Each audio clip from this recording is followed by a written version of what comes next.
du respect bien sûr pour son âge. Il ne faut pas dire ça pour l'excuser parce que précisément il a tout fait pour qu'on en soit là. Donc on met sa candidature pour lui, il n'est pas là, il est malade, on l'utilise, on l'instrumentalise. Le seul responsable de tout ça, c'est lui. Parce qu'il nous a bien fait savoir que sa philosophie du pouvoir et sa vision du Cameroun, c'était avant tout de durer. Ne dure pas au pouvoir qui veut, mais qui peut, disait-il. Donc, si vous voulez, au fond, dans sa vision à lui, il était prévu qu'on en soit là. Donc, nous en sommes à cette situation parce qu'il y a un type, pardon d'être trivial, qui a voulu que ce soit ça. Parce qu'il est inélégant d'un point de vue de la démocratie. Et il faut le dire, il n'y a aucune république au monde aujourd'hui qui compte un président à sa tête, un président de 92 ans. C'est incompatible avec non pas les règles et les lois, mais les mœurs démocratiques, les mœurs républicaines. À 92 ans, on est fatigué.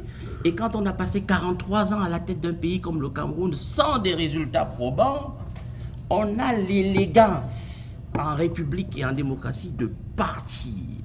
Ce monsieur nous dit qu'il ne veut pas partir, qu'il y est et qu'il reste. Il fait de la résistance. Il faut prendre acte de cela et simplement considérer qu'aujourd'hui, Paul Biya, après avoir déclaré la guerre au Boko Haram, je le cite, déclare la guerre à la nation camerounaise. Mais je n'invente rien en disant ça. Charlie Gabriel Bock nous a rappelé que l'État est en guerre contre la nation. La nation, c'est vous, la nation... Et l'intérêt, ce que j'allais dire, l'intérêt de la candidature de Paul Biya, parce qu'il y a quand même quelque chose d'intéressant là-dedans, c'est que, contrairement à Venant, je n'y vois pas un problème mystique, c'est que ça déshabille, pour une fois, le pouvoir qui tient captif le Cameroun depuis 43 ans. Nous avons, on pense que c'est un problème mystique parce que nous avons vécu pendant 43 ans dans deux grandes illusions. L'illusion que nous sommes dans un État, mais nous ne sommes pas dans un État, nous sommes en situation d'État néocolonial. C'est-à-dire que c'est la perpétuation de la colonisation. Et l'État qui est là est incarné par un pouvoir néocolonial. Il faut prendre acte de ça. Et la candidature de Paul Biya à 92 ans dit ça. C'est ce que ça dit. Il faut prendre acte de ça. Donc c'est intéressant qu'il soit candidat. Parce qu'enfin le voile tombe sur la nature intrinsèque, la nature ontologique du pouvoir qui dirige le Cameroun. Il faut capter ça et dire ça au peuple pour que le peuple sache quels ont été les processus de sa zombification. Première leçon à retenir, c'est ça, nous sommes en situation d'état néocolonial. Deuxième point, c'est fondamental, la candidature de Paul Biya rappelle que nous ne sommes pas une république, ni une démocratie. Mais attention, le pouvoir pendant 43 ans a régné et s'est dupliqué parce qu'il a réussi l'exploit de nous faire croire ça. Que nous sommes en république, que nous sommes un État, alors que nous sommes un État néocolonial, c'est-à-dire que nous sommes en situation de colonisation. Sauf que c'est les Noirs, maintenant c'est plus les Blancs. Et il a réussi à nous mettre dans l'illusion que nous sommes une république en organisant un jeu faussement républicain, mon cher Roland. Puisqu'il admet les partis politiques, puisqu'il dit que vous pouvez aller à Equinox bavarder le dimanche, puisqu'il dit que vous pouvez insulter Paul Biya, sa fille et sa femme sur Facebook, et vous en contenter, sans jamais vous préparer à une authentique dynamique révolutionnaire. Je suis un marxiste. Je suis un gars du Manidem. Enfin, je le fus. J'ai pris ma carte au Manidem il y a plus de 20 ans de cela. Je l'ai perdue, je ne sais plus où elle se trouve en ce moment. Mais je suis authentiquement marxiste. Donc, cette dynamique de zombification qui n'ont pas loupé la presse, hein. Nous-mêmes, nous avons été victimes de cela. On y a cru. On a cru qu'on était en république. Mais il faut donc prendre acte aujourd'hui que nous sommes dans une sorte de situation qui est d'ailleurs consubstantielle à l'État néocolonial et au système capitaliste. Nous sommes avec des sociétés atomisées parce que le néolibéralisme, pour fonctionner, a besoin d'atomiser, de diviser, d'ethniciser. Donc nous avons un ensemble de villages au Cameroun gouvernés par un grand chef de village.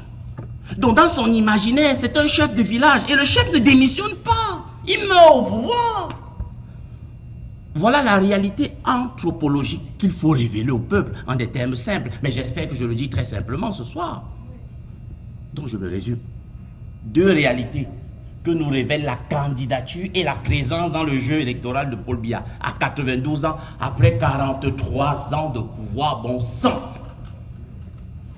Nous sommes un État néocolonial, donc nous sommes colonisés. Nous ne sommes pas une république. On nous a menti. On ne nous voit pas comme des gens de la République. On nous voit comme des petits, comme des Bamileke, comme des Sawa, comme des Bassa. Et je termine par là, en évoquant un concept que je pourrais développer plus tard. On a procédé, je convoque encore Mars, compte tenu de cette situation, à une division ethnique du travail. Et on a assigné les gens. On a demandé à certaines communautés de ne jamais tenter, oser imaginer faire de la politique. Si vous entendez les gens au Cameroun répéter comme un mantra, un Bamileke ne sera jamais président au Cameroun sans que ça ne gêne personne, c'est parce qu'en situation néocoloniale, on dit ça. Ça ne dérange pas, c'est normal. C'est pourquoi ça ne gêne pas. C'est pourquoi il n'y a pas une seule plainte. C'est pourquoi il n'y a personne en prison pour ça. Ben écoutez, j'ai été long, je suis désolé. Bonjour les enfants. C'est papa. Mon mur est un asile psychiatrique à ciel ouvert et ma salle d'attente est toujours bondée. Bienvenue à la clinique, my brother Luc Perry-Wanji. Là, la clinique d'aujourd'hui était élevée par l'homme qu'on appelle Luc Perry-Wanji. S'il vous plaît, partagez.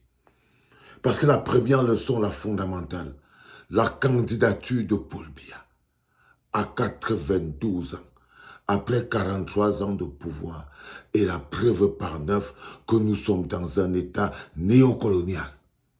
Écrivez ça. Écrivez ça, les enfants. La candidature de Paul Biya est aussi révélatrice. À cet âge-là, elle est révélatrice avec ce bilan-là.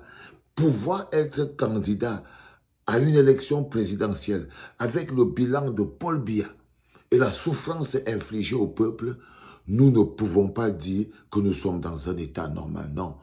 Sinon, ça voudrait dire que nous sommes des citoyens normaux. Non, nous sommes dans un État néocolonial dont le pouvoir des citoyens n'existe que dans leur esprit. Les citoyens ne sont pas en nette possession de leur pouvoir. La souveraineté n'appartient pas au peuple. Les dirigeants ne sont pas au service du peuple. C'est ça un État néocolonial. C'est un État où la souveraineté n'appartient pas au peuple, où les dirigeants ne sont pas élus par le peuple et où ces dirigeants ne sont pas au service du peuple. Pour que Paul Biya soit encore candidat à 42, après 43 ans de pouvoir et de décrépitude, c'est parce que il n'est pas élu par son peuple. Parce qu'il n'est pas élu par son peuple. Preuve que nous sommes dans un État néocolonial. Lorsque le peuple est substitué par une entité noire, nous devenons un État néocolonial. C'est la chose la plus importante. Dès l'instant où vous vous rendez compte que vous êtes dans un État néocolonial, chaque élection est une forfaiture. Dès l'instant où vous intégrez que vous êtes dans un État néocolonial, vous comprenez que chaque élection est un prétexte de faire perdurer le pouvoir. Chaque élection est un prétexte de faire perdurer le pouvoir. Cette élection que vous voyez qui arrive là est un processus néocolonial qui a pour but d'enfanter, donc de faire perdurer le pouvoir. L'élection, c'est l'accouchement. C'est l'accouchement, c'est-à-dire la transformation, la perpétuation du pouvoir néocolonial. Cette élection est le processus par lequel le pouvoir néocolonial qui dirige le Cameroun veut et va se perpétuer. Captez-le, les enfants. parce que je l'ai capté. C'était papa.